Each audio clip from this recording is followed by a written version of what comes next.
Banyak. Cepat ya. Oke.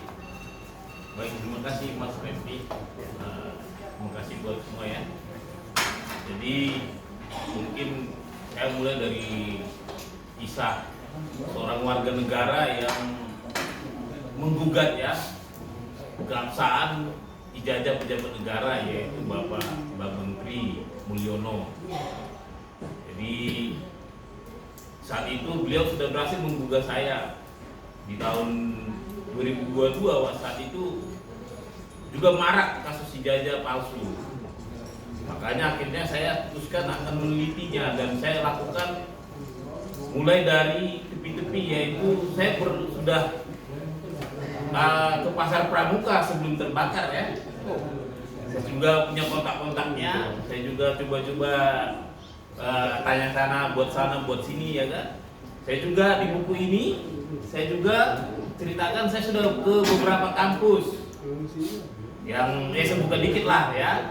Bagaimana modus-modus kampus juga mengeluarkan ijazah asli tapi palsu prosesnya.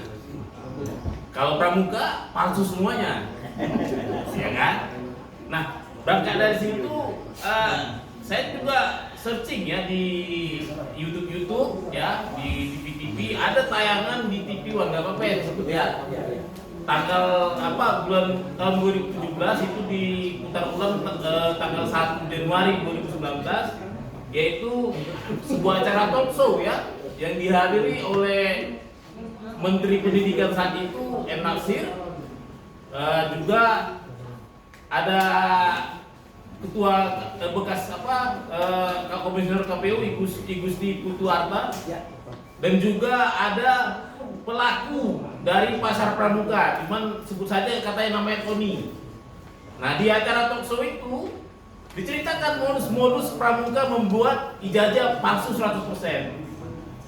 Dan saya pikir-pikir, saya pelajari beberapa modus-modus mereka. Ada yang saya menarik dijadikan hipotesis saya, yaitu ternyata tak perlu ijazah asli pun bisa dipakai untuk melamar kepala daerah, bisa dipakai untuk melamar calon legislatif, bisa bahkan mungkin presiden. Dalam hati saya waktu itu begitu. Akhirnya saya putuskan, hipotesis saya adalah saya harus membuktikan bahwa ijazah ini ada atau tidak ada dengan mengikuti alur pikir komisioner KPU saat itu. Dan akhirnya ya saya teliti ya dengan mengikuti pola-polanya, dengan melakukan pendekatan kebijakan publik ya, karena memang saya S3-nya berbasis kebijakan publik. Saya ikuti undang-undang kepemiluan, undang-undang kearsipan. Saya teliti, saya tanya semua dari KPUD Kota Surakarta, Lembaga Kearsipan Kota Surakarta, KPUD DKI, Lembaga Kearsipan DKI, KPU Pusat, ANRI, dan Setnek. Dan tujuh-tujuhnya sepakat mengatakan tidak pernah melakukan yang namanya klarifikasi terhadap hubungan antara fotokopi ijazah terlegalisir yang dikasih ke saya, yang dimiliki mereka, terhadap sumber aslinya. Saya mau tidak sebut ijazah asli, tapi sumber aslinya. Mereka sama sekali tidak pernah melakukan hal itu. Dan uniknya lagi, justru sumber asli yang dikasih ke saya, yaitu fotokopi ijazah terlegalisir berstempel basah, dinyatakan tidak ditemukan oleh KPU Kota Solo tahun 2005 dan KPU Kota Solo tahun 2010. Bahkan di KPU Pusat juga pada amar putusan KI Pusat menyebutkan bahwa pada saat komisioner KPU KIP Pusat pemeriksaan setempat, mereka tidak menemukan yang namanya fotokopi terlegalisir berstempel basah.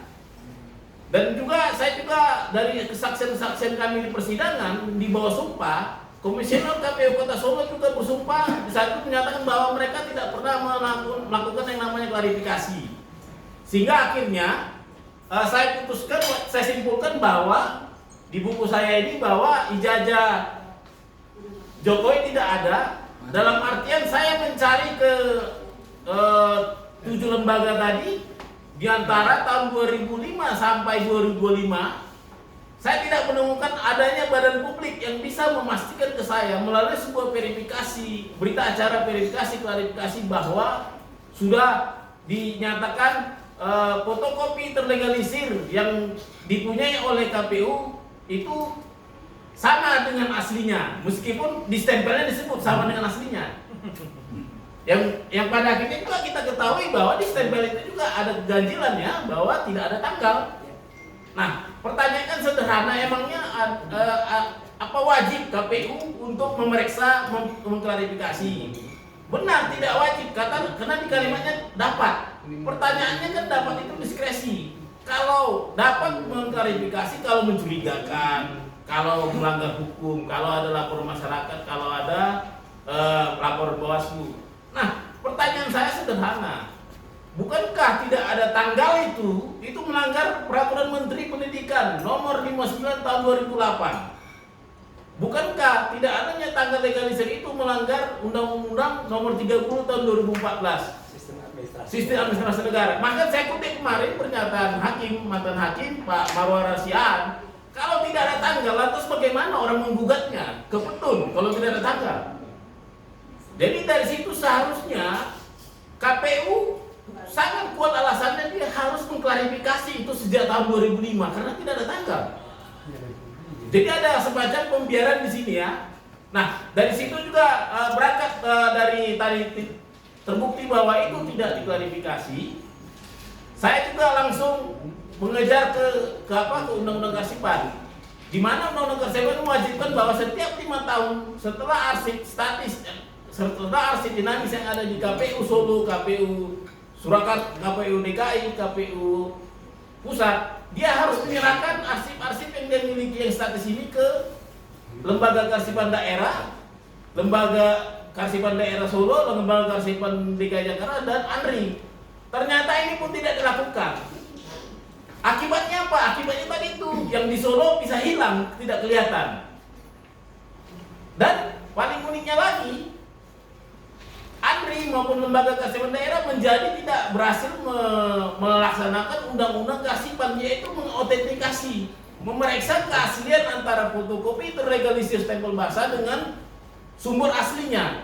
Bahkan disebutkan di Peraturan Kepala ANRI nomor 1 tahun 2023, ijazah asli juga harus sumber ijazah fotokopi juga harus diautentikasi, diperiksa.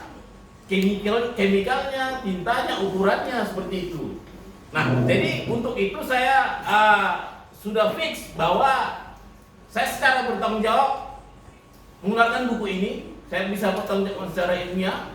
Data-datanya semuanya juga berasal dari lembaga-lembaga kredibel, berdasarkan fakta persidangan yang menjadi fakta hukum, dan juga berdasarkan sumber-sumber yang kredibel ya. Seperti itu. Saya rasa itu aja. Bung Nabi. Oke. Di belakangnya ada spontannya Pak Komardi yang pernah mengajukan juga